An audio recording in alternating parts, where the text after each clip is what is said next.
Doctor সাহেব দেখেন, আমার ভাইয়ের অবস্থা কাল রাতে ঠিক ছিল আর সকালে পুরো শরীর হাড় হয়ে গেছে। ডাক্তার সাহেব প্লিজ আমার ভাইকে বাঁচান।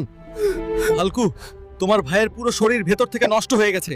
এই অবস্থায় তাকে ঠিক করা প্রায় নামুমকিন। পুরো শরীরে ভয়ানক ভাইরাস ঢুকে পড়েছে।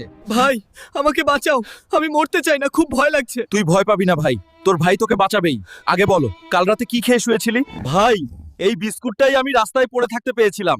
এটা খেয়েই রাতে ঘুমিয়েছিলাম আর সকালে উঠেই আমার এই অবস্থা হয়ে গেছে। এই বিস্কুটের কারখানায় যাবেই আসল সত্য বের করব। ভাই তুই কোনো চিন্তা করিস না, তুই আরাম কর, আমি এখনই যাচ্ছি। এইটাই সেই বিস্কুটের কারখানা।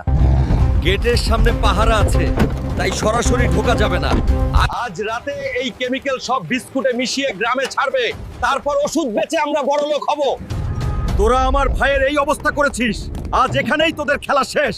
এইটা সিনেমা না হাল্ক, এখানে তোর দাদাগিরি চলবে না। নিয়েছিস, এখন তোদের